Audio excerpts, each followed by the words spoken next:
welcome back to Brothers Talk. Thanks for joining us on another video. We're now 100 subscribers deep on the channel, which we're really grateful for, so thank you very much. Keep it coming. Today, we're having a look around the F-Type. Done 1,000 miles in it now, so hopefully we can get Frank's take on ownership so far. We'll get some of the good points, maybe some of the not so good, and yeah, join us on the drive. Hope you enjoy. That's it. Yeah, welcome back to the channel. As we said in the last video, we have got some really exciting videos coming up over the next few weeks. So please like, comment and subscribe. And also, we've got a sports car coming to the channel soon. That's one of the exciting videos. So remember to comment, let us know what you think it might be, and we'll give you a shout out for any correct answers that we get on the reveal video. Guesses in the comments down below.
So we're live from the cockpit of the F-Type. Yeah, 1,000 miles in so far. I'm going to cut straight to the chase. Fuel consumption, because people always want to know the juicy bits. Fuel consumption, talk to me. Well, early on in ownership, I was a little bit nervous when I was seeing like 16, 17 on average. And I mean, those figures aren't pretty, are they? No, they aren't. I think I said in one of the earlier videos, I might set myself a challenge, see if I can get into single figures just for the hell of it. Have you done it yet? I haven't actually. It's surprised me. So, looking at the consumption on here, I'm actually averaging 23.6. I mean, it could be worse, right? Well, yeah, I mean, so on the Audi S5, which is just similar to performance for this, obviously 3-litre V6, everything like that, I was doing 27 something on that one. Right. So that was a bit better on the long runs. Well, then arguably you're probably doing sort of like longer journeys in that car. Yeah, it's a family car, right? Correct. Yeah, and it was about 25 brake horsepower more as well, so you do get a little bit there. Bit more of a comfortable cruiser. Yeah, exactly, that's it. So yeah, 23.6, more than happy with that. I always said if I'm averaging over 20, I'll take it. Could be worse. For the mileage I do, what, 3,000, maybe 4,000 miles a year. I mean, what's 2 or 3 miles to the gallon? So, overall thoughts of ownership so far, because as we know, you've wanted one of these for a long, long time now. So what are your overall thoughts, just generally speaking, about the ownership so far? So, I mean, the car is incredible. Certainly turns some heads, actually, doesn't it? It really does, it really does. And I feel like every time I get out in the car, because I'm not out in it a lot, it's still special, isn't it? It's still special, it still feels like an experience. Absolutely love going out in it, and every time I've parked up, I still walk away and I turn around. That's when you know you bought the right car, isn't it? Yeah, 100%. absolutely love the way this thing looks. Yeah. Front, back, side, inside, everywhere. It's just... What's your favourite angle? Do you know what looks good? When you're looking back in the mirrors now and you just see them arches. The arches in the yeah. That looks so cool. I like the rear quarter. Yeah. Big fat pipes, and obviously with the V6 you got the 2 central section exit pipes, and then the V8 you got the quads. Yeah. But yeah, I think that rear quarter looks absolutely phenomenal. Yeah. And it's a design language that's synonymous with, you know, sort of like British motoring. Like obviously very, very similar to an Aston in design, isn't it? So like the V8 Vantage, it sort of almost shares a very, very similar platform to that car, in a way. So yeah, absolutely iconic design. So which brings us on to a next point, ride quality. Now this is a particularly choppy part of the road actually, so it's quite good that we've come down this road. Overall ride quality, what are your thoughts? I think it's a decent ride quality. It is bumpy, it is solid, the car does feel rigid and solid, but you feel like you're driving a sports car. And as I said a few minutes ago, it does feel like an experience when you're driving it. Yeah. So, I mean, arguably, you don't buy something like this to sort of... It's not a wafter, is it? It's not intended to be. It's a sports car. No. On the flip side of that, it's not an out-and-out race car. It's not designed for the track. I mean, I'm sure it's probably a great lap on the track, actually. Yeah. I'd imagine it'd be decent. But I feel like when I'm on motorway journeys, B-roads, things like that, you can happily cruise, and it still feels comfortable. Like you shut the valves on it, and you are just driving a cruiser at that point. And these seats are absolutely mega. When you found this car for sale, looked into the interior pictures straight away, and I saw these seats, and I thought, yeah, they're definitely the ones to have, because you've got comfort seats. They're a bit narrower. Yeah. But these are definitely the ones to get for sure. They really hold you, and the bolsters really wrap around you. They feel solid. And extended leather all the way throughout, which is very, very nice. I just think the overall fit and finish is absolutely spot on for these, to be honest. Yeah, really is. I mean, it certainly doesn't feel like 10 years old. No, it doesn't feel or look 10 years old at all. I mean, although the design itself is 13 years old, right? Yeah, it is. Yeah, this one is. It's pretty incredible. But, yeah, the ride quality is amazing, and when you do push it a little bit more on the lanes and on these kind of roads now, you do feel the sweep of the corners, which that's kind of what you want from a car like this. Yeah. That's where you get the excitement from it, and you haven't got to push it too much. You haven't got the really caning it through the corners, because it just feels it does feel like you've got control of it. And it just feels solid and together. I think that sort of 350 to 400 brake on the road is sort of like the that's a usable performance, isn't it? Yeah. You know, it's not license losing territory. I mean, I'm sure you could give it a good go, but like it's a good amount of power that you can have fun with, isn't it? I think so. Yeah, it works really well, that kind of power. I mean, could you imagine the SVR version of this? Well, the 570 brake. I mean, it'd be an absolute machine. Yeah, but absolutely, with this, I never feel like I'm out of control of the car. Yeah. I feel like I've got to concentrate a little bit more than what I did in the S5. Yeah. But in a good way. Like you feel like you're part of the car on this, and it's like man and machine together. I remember almost. when we were test driving these, went out in that first V6, and I nearly ended up in a 180 in the wet. So they can be a bit snappy, but maybe that was tyres were a factor there as well. That's it. So you know, comes with any car ownership experience, particularly sort of you know, a little bit more luxury / premium type cars, there's going to be problems, right? Yeah, well, I mean, I joined a load of Jag forums before I got this, and like any forum, all you're seeing is issue, things like that. How do I resolve this? I've got another leak of this and everything like that. And it was the same on the Audi. We've had BMWs before, it's been the same on them, range forums. People don't necessarily go to the forums to praise all the good, do they? No. They go in for resolutions and... That's it. So I did come into this ownership with my eyes open, but obviously 2 weeks into ownership, and I did have issues with the flat battery, which I was like, 10-year-old car, no problem, let's get that changed. And then obviously when the coolant leak started, I was thinking, oh my God, what have I done? And the wife's at home going, you had the Audi, which was no problems, things like that, and it was just one of them where a bit of bad luck, a little bit of bad luck. But now But this car hadn't done huge miles before you bought it. No. So I think there's a part to play there. I think, you know, these cars do like being driven, and a lot of the time, cars don't like being sat around for prolonged periods of time. That could have been a factor potentially. That's it. And I mean, I did see the bill from Jag for it. Obviously, I didn't have to pay for it because Penguin Cars kindly covered it under their warranty for me.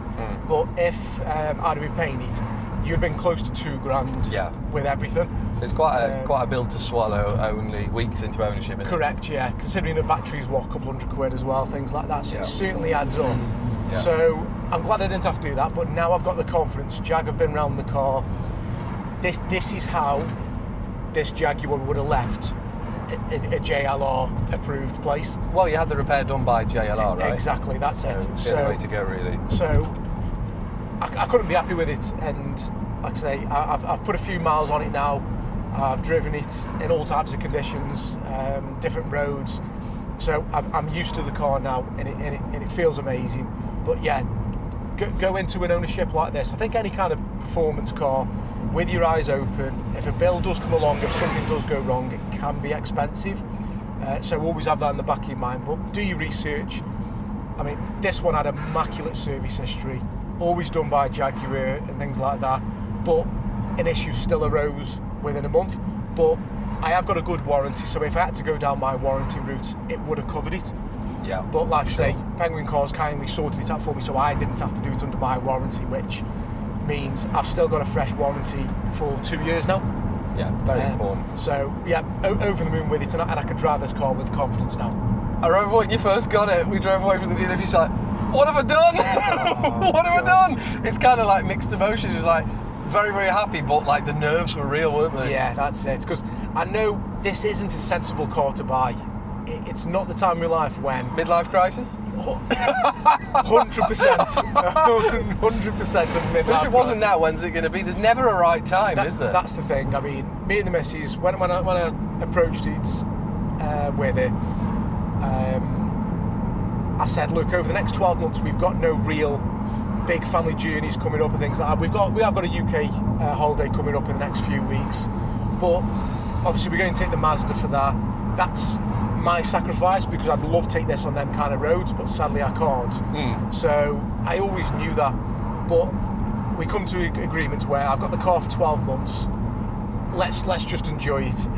But sadly, like, although I go out in it and I get to enjoy it. 2 seats, right? It's difficult to, obviously, for the wife coming, because we've got a lad, and also when I take him out, obviously that means the wife can't join as well. So it is one of them, but. Yeah, I mean, it's an incredible car, and I'm glad I've got the chance to own it. I couldn't be happier that I do own this car.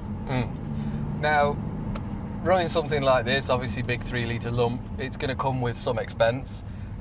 What kind of running costs have you incurred so far? Obviously, we've touched on the repairs, and that was thankfully covered under warranty, but things like road tax, fuel, how do those sorts of things affect you? Yeah, so I mean, the road tax, what's that? Is it $470? I think that is. Is it as much as that? Yeah, it's the higher one. Hopefully the wife doesn't watch this, because she probably doesn't. I don't think she knows about that cost. But yeah, so I think it's the 450, 470 road tax bracket. There is higher tax brackets, by the way. There is. 750 is the next one on. 760, which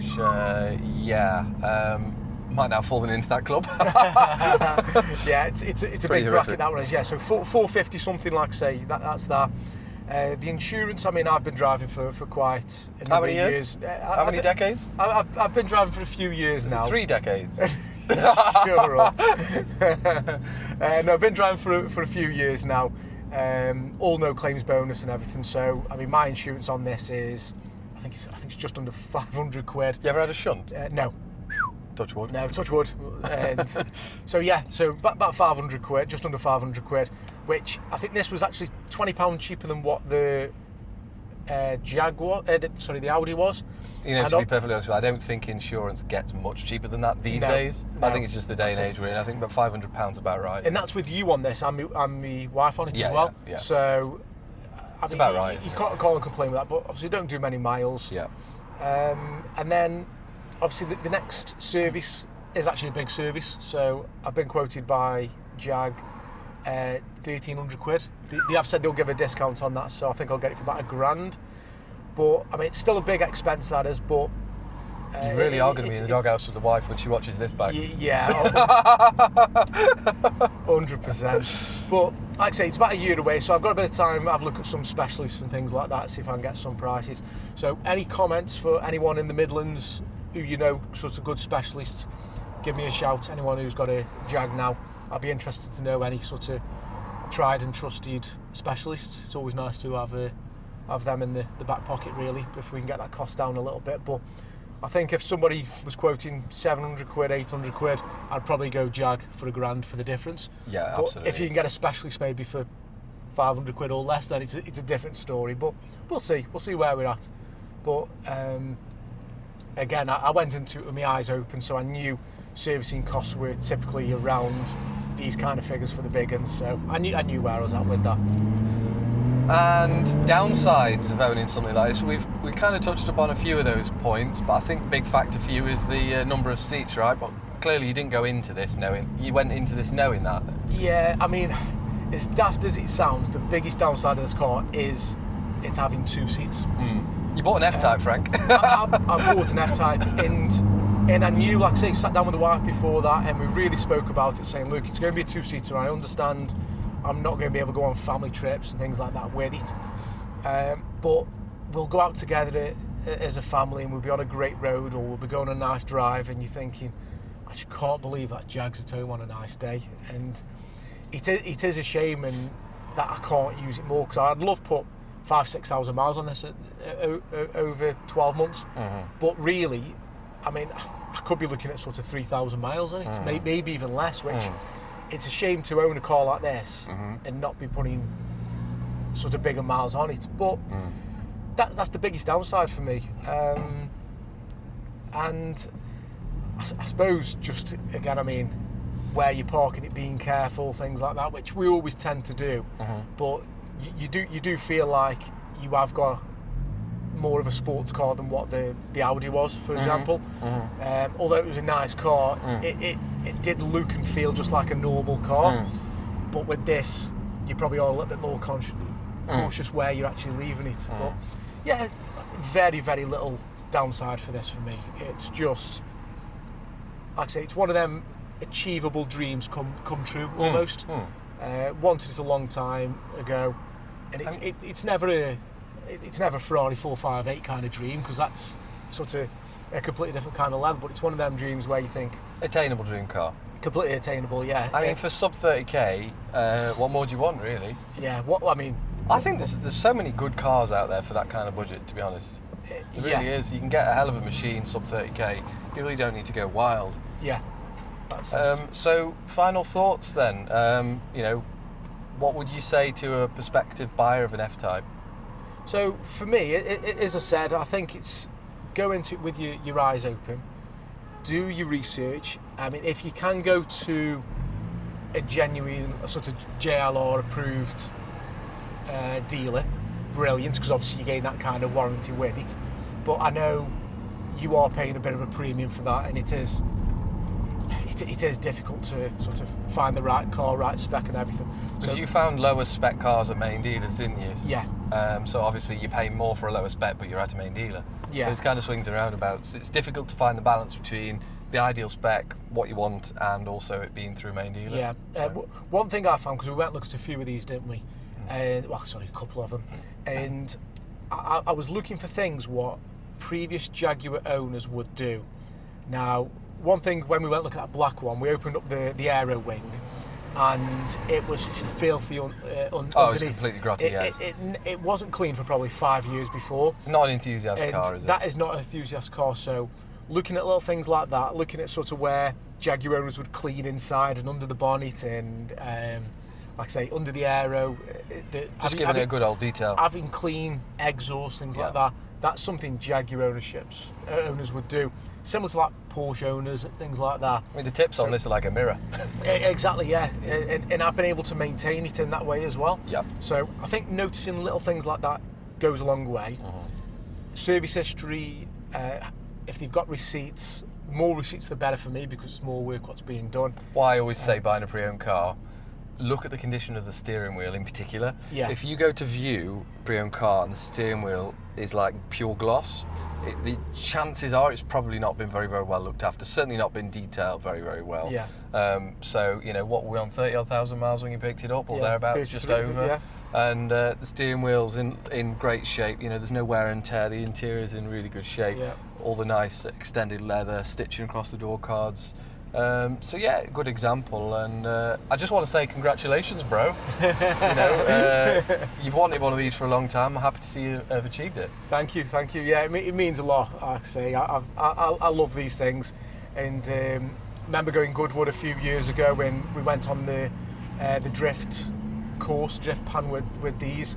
They had the V6, V8 versions, and I remember just going out in it, and I just wanted one even more. I mean, back then they were still a little bit high in price and things like that. So yeah, buzzing. So happy I've got it, and yeah. Many more miles ahead. Yeah, well, a couple of thousand, obviously. Not too many, but yeah, loving it.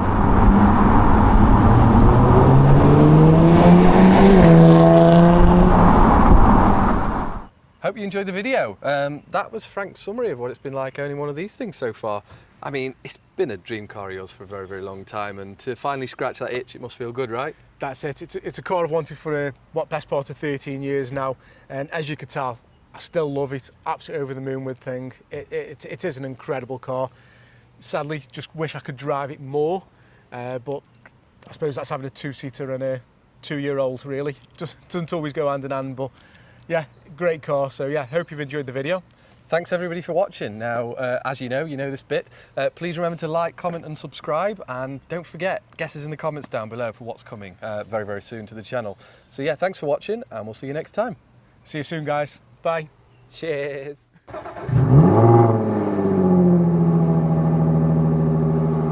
What's going on? No, I'm kidding. I'm kidding. Cut that out. Or put it in the outtakes. Yeah.